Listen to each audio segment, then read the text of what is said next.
Hi, welcome to Lecture 11, which is Managing the Strategic Marketing Process. One of the writers, one of the top researchers in marketing, particularly Rust and Kumar and Srinivaska here on this article, argue that for a long time marketing has not been responsible or shown how it adds to shareholder value. And this lack of accountability has undermined the credibility of the area, threatening the standing of the function, and even threatened the marketing's existence as a distinct capability within the firm, which is a shame because this is a very important part.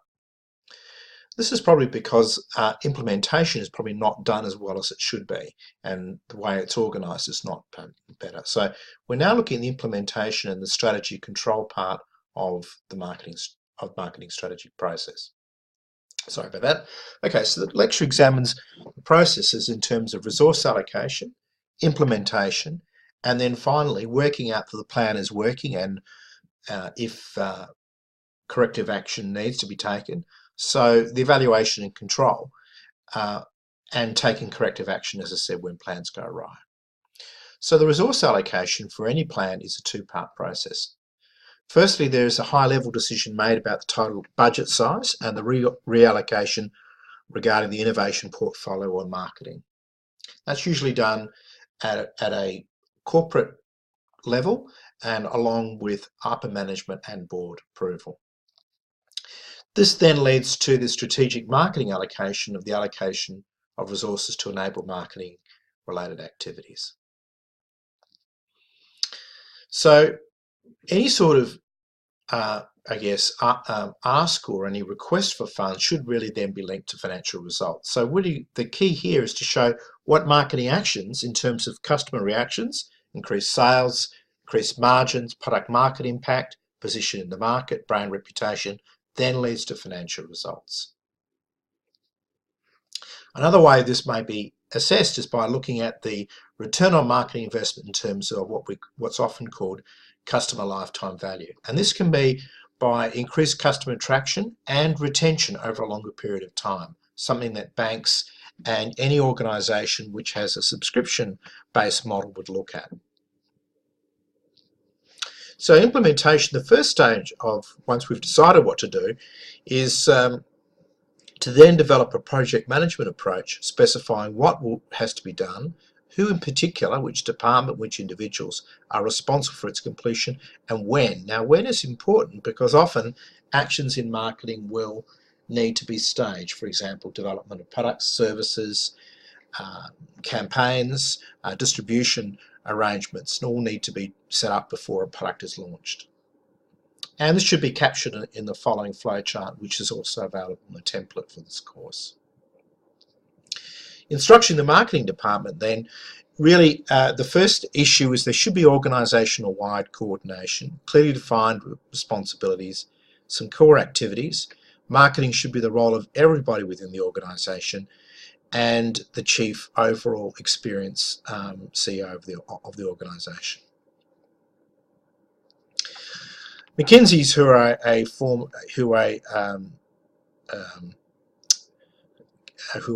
a group of consultants, suggest a hub and spoke approach here, and really what they're saying here is that the chief marketing officer should have around them these kinds of arrangements of supporting roles: advertising, PR, research, promotion, product manager, and a strategies director. The evaluation control processes are quite essential for that. And so performance needs to be evaluated against marketing objectives that were established. So clearly what is here, we need to know what is to be measured in terms of success, how it is to be measured, what's the data source, and when it is to be measured.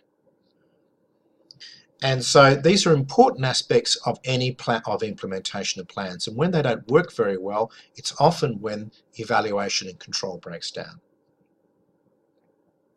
Now, there's two types of indicators or measures we might use: leading and lagging indicators. Lagging indicators are mainly concerned with efficiency metrics, measuring past performance. So these might include things like return on investment, advertising effectiveness in terms of sales, number of repeat business customers, and so on. They're obviously very important, but leading indicators are also concerned. And this might be measures like awareness, number of trials, number of store visits, number of visits on a website, how long people stay on a website, click-through rates, and so on. So these are leading indicators which will then lead to the financial lagging indicators. Both need to be measured. Another way of thinking of controlling marketing performance is to benchmark to appropriate standards, either in the industry or some sort of certification. And this is useful because we're starting to think about how performance now fits an appropriate standard within the marketplace. And so this is something that often will occur within marketing plans to make sure that our performance is on track. And if you recall in lecture 3, I think a few weeks ago, I talked about financial benchmarks that are often used as a way of controlling marketing activities. Now, of course, things don't always go according to plan, and other than excellent, you can see that if implementation is excellent, but the strategy is poor, we can rescue it. If implementation is poor and our strategy is excellent, we're in some sort of trouble. And if it's both are poor, there is really a failure here. So the important thing here is that any strategy is dependent upon, any marketing strategy is dependent upon the choice of strategy and the implementation. Now, Australian companies don't always get it right. And here's an example of a company that didn't get it right, which is Woolworths and Masters. Woolworths has confirmed it will cost $1 billion to walk away from its disastrous foray into hardware. All Masters stores will be closed by December, and there will be redundancies as Woolies tries to refocus on its troubled supermarkets business. Andrew Robertson looks back. 7 years ago, almost to the day, it was all smiles as the then all-conquering Woolworths announced it was going to take on Bunnings in the hardware space. When you have a proper plan, one that's really focused on the customer and you deliver it, you're in a wonderful position to actually have customers choose you rather than someone else. The centre of Woolies' hardware plans was the creation of big box chain Masters in conjunction with US hardware giant Lowe's. But what was intended as a black eye for Bunnings turned into a knockout blow for Woolworths, with losses approaching $200 million a year. It's turned into one of the greatest own goals in Australian retail history. Now the true cost of the Masters mistake has been revealed as Woolworths released details of its exit from hardware. Masters inventory will be sold for $500 million. The sale of Masters sites, if Lowe's agrees to it, will bring in another $800 million. Home timber and hardware, the profitable part of Woolies' hardware division, will be sold to Metcash for $165 million. All up $1.5 billion, but the sting is in the tail. After costs, there'll only be $500 million left. In other words, another $1 billion of shareholders' money will be lost. But reporting today, arch rival and Coles owner Wesfarmers had its own hiccup. We have a very positive view on the future, as I said. Good businesses, good people, and we're excited about the opportunities ahead. Full-year earnings have slumped 80% to just $407 million, thanks to the problems of both Target and also its coal division.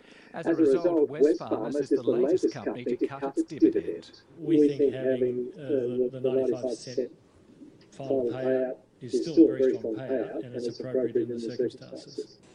Coles earnings were up 4%, the weakest profit growth since Wesfarmers bought the supermarket chain in 2007. One bright spot was Bunnings, which continues to power along, lifting profit by 12%. Woolworths can only weep.